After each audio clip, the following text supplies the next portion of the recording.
जय भी Ambedkarite YouTube channel में आप सभी का स्वागत है। जय भीम।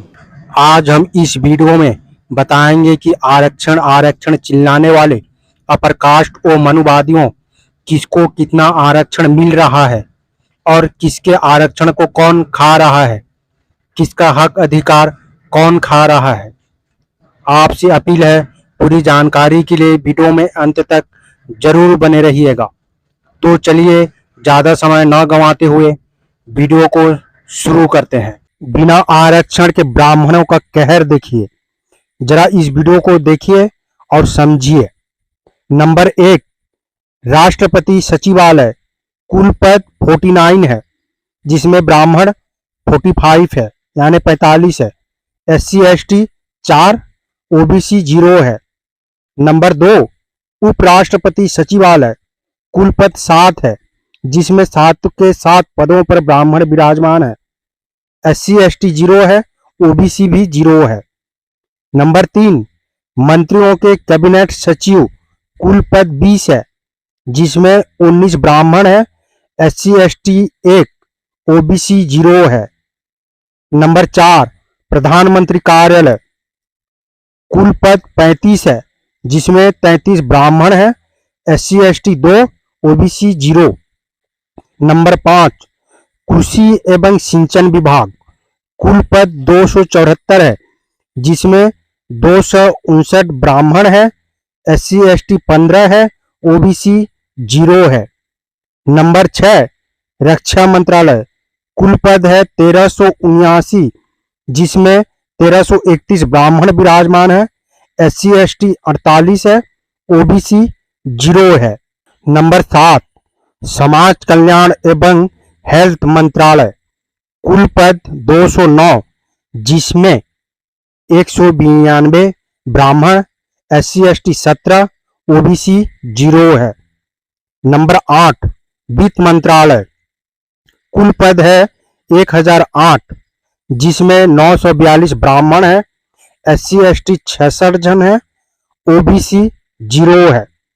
नंबर 9, गृह मंत्रालय कुल पद है 409, जिसमें 377 ब्राह्मण है, SC ST 19 है, OBC सिर्फ और सिर्फ 13 है। नंबर 10, श्रम मंत्रालय कुल पद है 74, जिसमें 70 ब्राह्मण है, SC ST 4 जन है, OBC 0 है। नंबर 11, रसायन एवं पेट्रोलियम मंत्रालय कुल पद है 121, जिसमें 112 ब्राह्मण है, SC ST 9 जन है, OBC 0 है। नंबर 12, राज्यपाल एवं उपराज्यपाल कुल पद है 27, जिसमें 25 ब्राह्मण है, SC ST 0 है, OBC 2 जन है। नंबर 13, विदेश में राजदूत कुल पद 140, जिसमें 140 ही ब्राह्मण है, SC ST 0 है, OBC 0 है। नंबर 14, विश्वविद्यालय के कुलपति कुल पद 108, जिसमें 108 ही ब्राह्मण है, SC ST 0 है, OBC 0 है। नंबर 15, प्रधान सचिव पद है 26, जिसमें 26 ही ब्राह्मण है, SC ST 0 है, OBC 0 है।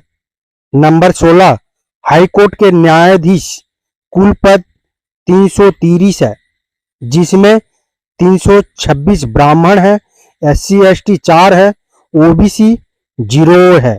नंबर 17, सुप्रीम कोर्ट के न्यायाधीश कुल पद 33 है, जिसमें 33 ही 33 ब्राह्मण है, SC ST 0, OBC 0 है। नंबर 18, IAS अधिकारी कुल पद 3600 है, जिसमें 2950 ब्राह्मण है, SC ST 600 है, OBC 50 है। नंबर 19, PTI कुल पद 2700 है, जिसमें 2700 के 2700 ब्राह्मण है, SC ST OBC 0 है। नंबर 20, शंकराचार्य कुल पद 5 है, जिसमें 5 ही की 5 ही ब्राह्मण है, SC ST OBC 0 है। आरक्षण का स्वरूप। आरक्षण में आपको चावल, गेहूं, नमक मिल गया और चपरासी, मास्टर, पटवारी आदि में नौकरी लग जाए तो इसे आरक्षण न समझें। आरक्षण किसे कहते हैं, इसे कुछ उदाहरण से समझने की प्रयास करेंगे। नंबर 1, जब अपने स्कूल की क्रिकेट टीम में भी चयनित न होने वाले जय शाह को सीधे बीसीसीआई के सचिव बनाते हैं, इसे कहते हैं आरक्षण। नंबर 2, जब बिना किसी परीक्षा और इंटरव्यू के सीधा हाईकोर्ट और सुप्रीम कोर्ट में अपनी पारिवारिक पृष्ठभूमि एवं रिश्तेदारी के कारण जज नियुक्त होते हैं तो उसे कहते हैं आरक्षण। नंबर 3, जब तमाम स्कूल और कॉलेज खोलने वाले मैनेजर अपने रिश्तेदारों, बहू बेटों को बिना किसी योग्यता और पात्रता के आधार पर और सरकारी अनुदान पर नियुक्त करा लेते हैं तो इसे कहते हैं असली आरक्षण। नंबर 4, जब तमाम एकेडमी परीक्षाएं पास करने तथा पात्रता परीक्षा उत्तीर्ण करने के बाद भी सिर्फ जाति के आधार पर अयोग्य घोषित कर दिया जाता है, अर्थात नॉट फाउंड सुटेबल, कोई पद के योग्य नहीं मिला, ताकि आगे उन पदों पर अपने वर्ग के हितों के लिए अनुरूप नियुक्ति की जा सके तो इसे कहते हैं असली आरक्षण। नंबर 5, जब केंद्रीय मंत्री के बेटे को बिना किसी प्रतियोगी परीक्षा के राज्य सरकार बड़े पद पर नियुक्ति कर देती है तो इसे कहते हैं असली आरक्षण। नंबर 6, जब पहली बार सांसद अथवा विधायक बनने पर कैबिनेट मंत्रालय में अहम मंत्रालय सौंपा जाता है तो इसे कहते हैं आरक्षण। नंबर 7, जब बिना आईएएस की परीक्षा पास किए किसी वर्ग विशेष के लोगों को सीधे संयुक्त सचिव बना दिया जाता है तो इसे कहते हैं असली आरक्षण।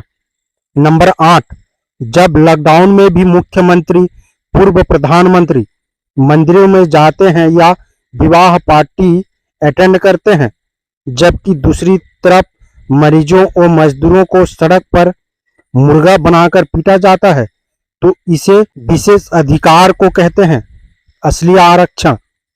नंबर 9, आज तक तीर कमान भी न बनाने का अनुभव रखने वाली कंपनी को सीधे राफेल लड़ाकू विमान बनाने को ठेका दे दिया जाता है तो इसे कहते हैं असली आरक्षण। नंबर 10, जब एक ही तरह के मुकदमे में यादव को जेल और मिश्रा को बेल रिहाई मिल जाती है तो यहाँ दिखाई देता है वर्ग और जाति विशेष का असली आरक्षण। नंबर 11, जब हजारों करोड़ों रुपए का कर्जा माफ और 10-20 हजार रुपए के लिए किसान और जनता को धमकाया जाता है, उसे परेशान किया जाता है। नंबर 12, प्राइमरी स्कूल खोलने लायक भी इंफ्रास्ट्रक्चर न होने के बावजूद भी कागजी जियो यूनिवर्सिटी को 10,000 करोड़ रुपए मिलते हैं, वो भी सेंट्रल ऑफ एक्सीलेंस बनाने के लिए तो इसे कहते हैं असली आरक्षण। नंबर 13, जब राष्ट्रपति के अंगरक्षकों को की भर्ती चुनिंदा जातियों से की जाती है तो उसे कहते हैं असली आरक्षण। नंबर 14, सारे मंदिर के पुजारी एक वर्ग विशेष को बनाया जाता है तो उसे कहते हैं असली आरक्षण। नंबर 15, जब सेनाध्यक्ष को पूरी टोली एक वर्ग से आते हैं तो इसे कहते हैं असली आरक्षण। नंबर 16, जब राम मंदिर ट्रस्टी में वर्ग विशेष को ही ट्रस्टी बनाया जाता है तो इसे कहते हैं असली आरक्षण। नंबर 17, जब पिछड़े वर्ग के बदमाशों को अपराधी और सवर्ण वर्ग विशेष के बदमाशों को बाहुबली कहा जाता है तो उसे कहते हैं असली आरक्षण।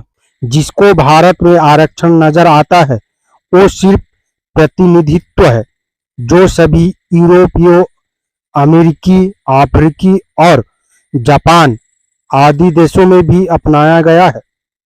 संख्या के अनुपात में प्रतिनिधित्व लोकतंत्र का प्राण होता है, जिसे भारतीय संविधान ने अपने प्रत्येक नागरिकों को प्रदान किया हुआ है। भारत में ब्राह्मण की जनसंख्या 3.5% है। लोकसभा में ब्राह्मण 80% है। राज्यसभा में ब्राह्मण 96% है। ब्राह्मण राज्यपाल 50% है। कैबिनेट सचिव 33% है। मंत्री सचिव में ब्राह्मण 54% है। अतिरिक्त सचिव में ब्राह्मण 62% है। पर्सनल सचिव में ब्राह्मण 70% है। यूनिवर्सिटी में ब्राह्मण वाइस चांसलर 91% है। सुप्रीम कोर्ट में ब्राह्मण जज 96% है। हाई कोर्ट में ब्राह्मण जज 80% है। भारतीय राजदूत ब्राह्मण 81% है। बल्कि अंडर रैंकिंग ब्राह्मण केंद्रीय 87% है। राज्य में 82% है। बैंक में ब्राह्मण 57% है। एयरलाइंस में ब्राह्मण 61% है। आईएएस में ब्राह्मण 72% है। आईपीएस में ब्राह्मण 61% है। टीवी कलाकार एवं बॉलीवुड में 83% है। सीबीआई, सीईएक्स एंड कस्टमर ब्राह्मण 72% है। मंदिरों में ब्राह्मण 100% है। मीडिया में ब्राह्मण 90% है। ये देखो ब्राह्मणों की आरक्षण, इसका विरोध आज तक किसी ने क्यों नहीं किया। एससी और एसटी को 22.5% आरक्षण नौकरी और राजनीति में मिला है, बल्कि क्षेत्रों में नहीं। अब हम देखते हैं कि देश में आरक्षण और जनसंख्या का अनुपात क्या है। जनसंख्या आरक्षण 100% में से एससी 15% आरक्षण 15% ले रहे हैं। एसटी 7.5% आरक्षण 7.5% ले रहे हैं। ओबीसी 52% आरक्षण 27%। अल्पसंख्यक 10.5% आरक्षण 0%, यानी अल्पसंख्यकों को आरक्षण नहीं दिया जाता। कुल संख्या 85%, आरक्षण 49.5%, अर्थात एससी, एसटी, ओबीसी और माइनॉरिटीज को जनसंख्या 85% है और उन्हें आरक्षण सिर्फ 49.5%। जनरल या ओपन कैटेगरी की जनसंख्या है 15% और उन्हें आरक्षण 50.5% दिया जाता है। अब इन आंकड़ों को देखकर बताइए कि वास्तव में तथाकथित ब्राह्मण ओपन के नाम पर कौन ले रहा है। अर्थात ब्राह्मण देश में अपना या जनरल कैटेगरी की लोक संख्या है सिर्फ 15% और उन्हें आरक्षण दिया जा रहा है 50%। उन 15% में विदेशी ब्राह्मण है सिर्फ 3.5% और यही अल्पसंख्यक ब्राह्मण लोग वास्तव में 80% से 90% आरक्षण को खाए जा रहे हैं। मतलब ब्राह्मण ओपन के नाम पर बनिया और राजपूतों का ही आरक्षण खाए जा रहे हैं। साथ ही साथ ये एससी, एसटी, ओबीसी का भी आरक्षण खा रहे हैं। यही कारण है कि एससी, एसटी, ओबीसी का कोटा पिछले 65 सालों से आज तक भरा हुआ नहीं है। ओबीसी की स्थिति अत्यंत दयनीय है। उनकी लोक संख्या है 52% और उनको आरक्षण मिल रहा है सिर्फ 27.5%। ऊपर से क्रीमी लेयर का आर्थिक आधार पर लगाकर ब्राह्मणों ने ओबीसी के आरक्षण को 0 बना दिया है। इसलिए ओबीसी का कोटा सिर्फ 4.1% ही भरा हुआ है और उनका बचा हुआ है आरक्षण ब्राह्मणों ने हड़प लिया है। इसलिए लोक संख्या के अनुसार सभी जातियों को आरक्षण मिलना चाहिए। ब्राह्मण अगर 3.5% है तो उन्हें 3.5% ही दिया जाए, आरक्षण मिलना चाहिए। और 3.5% से ज्यादा जगहों पर से ब्राह्मणों को हटाकर उन जगहों पर एससी, एसटी, ओबीसी की भर्ती करनी चाहिए। अगर ऐसा हुआ तो मराठा, जाट, अहिर, लिंगायत, रेड्डी, पटेल ऐसे सभी जाति समुदायों को उनकी संख्या के अनुपात उनके संख्या के अनुसार में आरक्षण मिलेगा। ये जानकारी हमारे दूसरे भाइयों तक पहुंचाओ। जागो SC ST OBC NT अल्पसंख्यकों भाइयों, जागो और अपने हक अधिकार को अपने हाथ में लो। वीडियो अच्छी लगी हो तो, वीडियो को समझ गए होंगे तो अपने परिवारजनों के साथ, अपने दोस्तों के साथ, SC ST OBC के साथ इसे शेयर जरूर करें ताकि वो जागरूक हो सके। ये जानकारी उनके तक जरूर पहुंचाइए ताकि उनको भी जानकारी हो सके। मेरा आप सभी बहुजन समाज मूल निवासी अम्बेडकरवादियों से अपील है, हम अपने समाज को जागरूक करने के लिए बहुत मेहनत करते हैं और अम्बेडकर विचारधारा वाले वीडियो को लाते रहते हैं। आपकी एक सब्सक्राइब हमारे हौसले को बुलंद कर हमें दोगुनी हौसला प्रदान करता है, मजबूत करता है। इसलिए आप सभी से गुजारिश है कि हमारे चैनल को सब्सक्राइब करके हमें सपोर्ट जरूर करें ताकि हम अगले नए नए वीडियो डालें तो आप तक नोटिफिकेशन जा सके और वीडियो को देख सकें। धन्यवाद। जय भीम, जय संविधान, जय मूल निवासी।